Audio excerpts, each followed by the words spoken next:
அக்பர் பீர்பல் இருவரும் மாறுவேடமிட்டு நகரத்தின் சிறு சிறு வீதிகளுக்கும் நகர்வலம் சென்று நாட்டின் நிலை எப்படி இருக்கிறது என்று பரிசோதனை செய்தனர். அப்பொழுது ஒரு வீதியின் மூலையில் பிராமணர் ஒருவர் பிச்சை எடுப்பதை பார்த்து அக்பர் பீர்பலிடம் ஏளனமாக, பார்த்தாயா பீர்பல், இவர்கள்தான் உனது மதத்தைச் சேர்ந்த பிராமணர்கள். நீங்கள் பிரம்மதேவன் என்று பூஜிப்பவர்கள். ஆனால் இங்கு எப்படி பிச்சை எடுத்து கொண்டிருக்கிறார் பார்த்தாயா என்று ஏளனம் செய்தார். அப்பொழுது பீர்பல் அக்பரிடம் எதையும் பேசவில்லை. இருவரும் நாட்டை சோதனை செய்துவிட்டு அரண்மனைக்கு திரும்பி சென்றனர். அக்பர் தன் அறைக்கு சென்ற பின் மீண்டும் பீர்பல் தன் வீட்டிற்கு செல்லாமல் பிராமணர் பிச்சை எடுத்து கொண்டிருந்த வீதிக்கு சென்று அந்த பிராமணரிடம், எதற்காக நீங்கள் இப்படி பிச்சை எடுத்து கொண்டுள்ளீர்கள் என்று கேட்டார். அதற்கு அந்த பிராமணர், என்னிடம் பணம், நகை, நிலம் என்று எதுவும் இல்லை. நான் அதிக அளவில் படிக்கவும் இல்லை. என் குடும்பம் வறுமையில் உள்ளது. வறுமையில் உள்ள என் குடும்பத்தை காப்பாற்றி அவர்கள் பசியை தீர்க்க வேண்டியது என் கடமை. என் குடும்பத்தின் பசியை போக்கத்தான் நான் பிச்சை எடுக்கிறேன் என்றார். இப்படி நாள் முழுவதும் இங்கு நின்று பிச்சை எடுப்பதன் மூலம் நீங்கள் ஒரு நாளில் எவ்வளவு சம்பாதிப்பீர்கள் என்று கேட்டார் பீர்பல். 5 இலிருந்து 7 அஷ்ராபியாக்கள் வரை எனக்கு ஒரு நாள் கிடைக்கும் என்றார் பிராமணர். அஷ்ராபியாக்கள் என்பது அக்பர் காலத்தில் பயன்படுத்திய சில்லறைகள். ஏதாவது வேலை கொடுத்தால் உங்களால் செய்ய முடியுமா என்று கேட்டார் பீர்பல். போதிய படிப்பறிவு இல்லாத என்னால் எந்த வேலையை செய்ய முடியும் என்றான் பிராமணன். தினமும் பிரம்ம முகூர்த்தத்தில் எழுந்து குளத்தில் நீராடிவிட்டு குளக்கரையில் நின்று 101 முறைகள் காயத்ரி மந்திரத்தை சொல்ல வேண்டும். அப்படி செய்தால் நான் உங்களுக்கு தினமும் 10 அஷ்ராபியாக்களை தருகிறேன் என்றார் பீர்பல். பிராமணன் பீர்பல் கொடுத்த வேலையை ஏற்றுக்கொண்டு அடுத்த நாள் முதல் பிச்சை எடுப்பதை நிறுத்திவிட்டு மிகுந்த பக்தியுடன் தினமும் காயத்ரி மந்திரத்தை சொல்லிவிட்டு மாலை வேளையில் பீர்பலிடம் இருந்து 10 அஷ்ராபியாக்களை வாங்கி கொண்டு வீடு திரும்பினான். பிராமணன் முழு மன பக்தியுடன் காயத்ரி மந்திரத்தை சொல்வதை பார்த்த பீர்பல் மந்திரம் சொல்லும் எண்ணிக்கையை 500ஆக உயர்த்தி 10 அஷ்ராபியாக்களை 50 அஷ்ராபியாக்களாக உயர்த்தினார். மனதில் உண்மையான பக்தியுடன் காயத்ரி மந்திரத்தை சொல்லியதால் காயத்ரி மந்திரத்தின் பயன் பிராமணனுக்கு கிடைக்க ஆரம்பித்தது. பிராமணர் பசி, தாகம், உடல் சோர்வு போன்ற உணர்வுகளை மறக்க ஆரம்பித்தார். பிராமணரின் உடலில் தெய்வீக ஒளி வீச ஆரம்பித்தது. அவரது முகம் பொலிவடைந்து பிரகாசமானது. நாட்டு மக்களின் கவனத்தை பிராமணர் பிரகாசம் ஈர்க்க ஆரம்பித்தது. அதனால் மக்கள் தினமும் பிராமணரை சந்தித்து அவரிடம் ஆசீர்வாதம் பெற்றுக்கொண்டு அவருக்கு காணிக்கையாக கனிகளையும் இனிப்புகளையும் வழங்க துவங்கினர். இப்பொழுது பிராமணருக்கு பீர்பல் கொடுக்கும் அஷ்ராபியாக்களின் அவசியம் இல்லாமல் போனது. காணிக்கையாக கிடைக்கும் கனிகளும் இனிப்புகளுமே பிராமணரின் குடும்பத்தின் தேவைக்கு போதுமானதாக இருந்தது.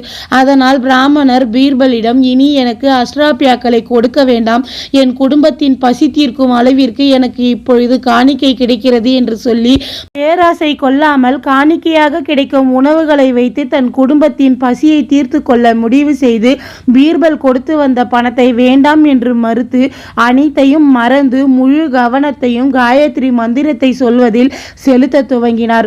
பிராமணரின் குடும்பத்தார் குளக்கரைக்கு வந்து காணிக்கைகளை வீட்டிற்கு எடுத்து சென்று தங்களது அன்றாட பசியை தீர்த்து கொண்டனர்.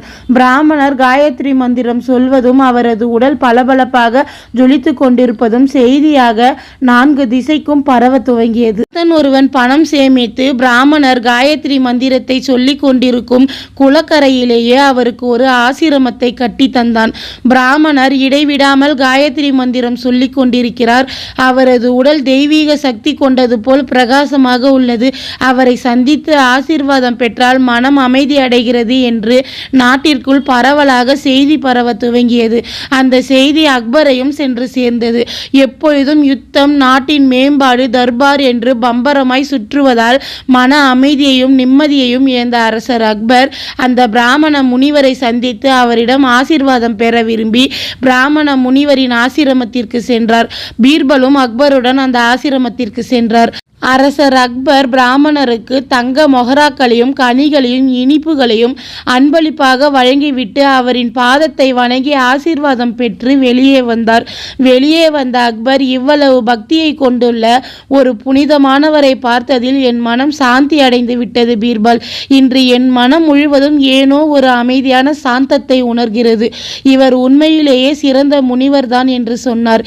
இந்த துறவியை உங்களுக்கு யார் என்று தெரியுமா என்று அக்பரிடம் அக்பரிடம் கேட்டார் பீர்பல். இல்லை பீர்பல், நான் இன்றுதான் இந்த துறவியை முதல் முறையாக சந்திக்கிறேன் என்றார் அக்பர். மகாராஜா, இவரை உங்களுக்கு நன்றாக தெரியும். இவரைத்தான் நீங்கள் 6 மாதங்களுக்கு முன்பு ஒரு நாள் பிச்சைக்கார பிராமணர் உன் மதத்தில் பிரம்மதேவராக பார்த்து நீங்கள் அனைவரும் பூஜிக்கிறீர்கள் என்று என்னிடம் ஏளனம் செய்தீர்கள். இன்று நீங்களே அதே பிச்சைக்காரனிடம் தலை வணங்கி ஆசீர்வாதம் பெற்றுள்ளீர்கள். இதுதான் எங்கள் இறை நம்பிக்கையின் பலம் என்றார் பீர்பல். அதை கேட்டு அக்பருக்கு ஆச்சரியம் தாங்க முடியவில்லை. இந்த மாற்றம் எப்படி நிகழ்ந்தது என்று கேட்டார் அக்பர். மகாராஜா, அவர் தன் சூழ்நிலையின் காரணமாக தனது மதத்தின் உண்மையையும் அதன் வலிமையையும் உணராமல் அதிலிருந்து விலகி இருந்தார். உண்மையை உணர்ந்து காயத்ரி மந்திரத்தை சொன்னதும் அந்த காயத்ரி மந்திரத்தின் வலிமை சாதாரண பிராமணனாக இருந்த அவரை பிரம்மனாக பார்க்க வைத்தது. இன்று நாட்டின் அரசரையும் அவர் பாதங்களில் விழ வைத்து விட்டது. இறை நம்பிக்கையை கைவிடாமல் இறை நினைப்பை மனதில் வைத்து வாழ்ந்தால் அது எந்த மதமாக இருந்தாலும் அவர்களின் இறை பணியும் இறை வணக்கமும் அவர்கள் வாழ்க்கையை மேம்படுத்திவிடும் என்றார் பீர்பல். பீர்பலின் விளக்கத்தை கேட்டதும் அன்று பிராமணரை பிச்சைக்கார நிலையில் பார்த்ததும் அவர்களது மத நம்பிக்கைகளை ஏளனம் செய்து பேசியது தவறு என்று உணர்ந்து பீர்பலிடம் மன்னிப்பு கேட்டார் அக்பர்.